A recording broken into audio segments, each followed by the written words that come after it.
يا مساء الفل. طبعا الناس كلها مستغربة من امبارح ازاي المنتخب الاسباني بيغل على المنتخب المصري بالطريقة دي، ازاي فيران ترويس بيضرب حمدي فتحي، وازاي لامين يامال بيغل على فتوح. انا جاي اقول لك بكل اختصار ايه اللي حصل. ايه اللي حصل يا سيدي الناس؟ ان منتخب اسبانيا كان عامل حسابه ان هو هينزل يرزع المنتخب المصري 3 4 في اول 10 دقائق، تمام؟ لقى ان حارس مرمى، اتفاجئ ان حارس مرمى منتخب مصر بيلعب برجله زيه زي المهاجمين، لان مصطفى شوبير احرف حارس مرمى بيعرف يلعب في رجله في مصر. اصلا انا بحس ان هو مهاجم مش حارس مرمى، الله اكبر عليه، يا ربنا يحفظه.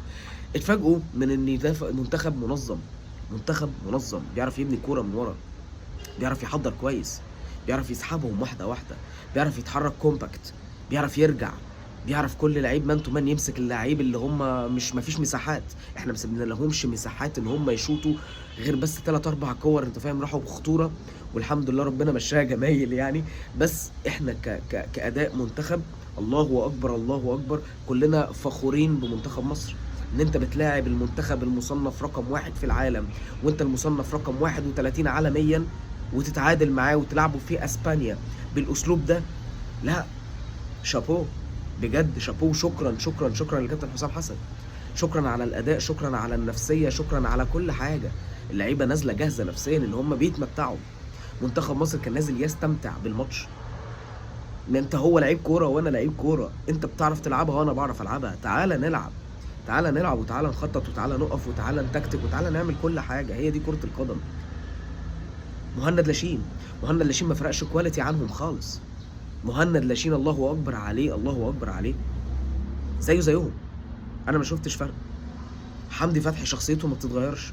اسلام عيسى اي نعم اتاخد في واحده والتانيه والتالته، بس نفسيا ما وقعش، فضل مصر، فضل مصر ان هو يلعب بكل احترافيه ويلعب برجوله وبحميه. كان عنده حميه الله اكبر عليه. فتوح المزجنجي بتاع المباريات الكبيره، فتوح بتاع المباريات الكبيره، بيحب يلعب المباريات اللي زي دي، بيحب يلعب على اللعيبه بتاعت لامين يامال، حكيمي. فتوح ما بيخافش غير من الغبي بس. اما تديله لعيب جامد، الله اكبر عليه، بيودي. مصطفى شوبير، مصطفى شوبير يا جماعه، انا ما شفتش حارس مرمى في مصر بالامكانيات دي، بعد احترامي لكل حراس المرمى. ناس بتقول لك يا ابني انت شفت له حاجه؟ ده هو مباراه واحده. لا، انا شايفه من زمان قوي، دي بوادر من زمان قوي، حارس مرمى كبير قوي.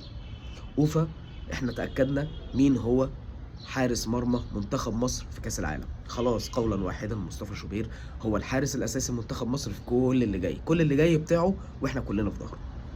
شكرا كابتن حسام حسن، بجد احنا كلنا فخورين بمنتخب مصر، ونتمنى ان احنا نشوف الاداء ده في كل اللي جاي.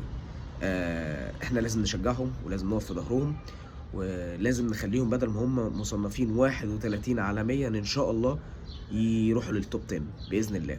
متفائلين ان كاس العالم اللي جاي منتخب مصر هيرفع راسه لفوق، وهيرفع لنا راسنا كلنا لفوق، ودايما فخورين بمنتخب مصر العزيز. تحيا مصر، ودايما ان شاء الله مصر اسمها عالي لفوق. سلام.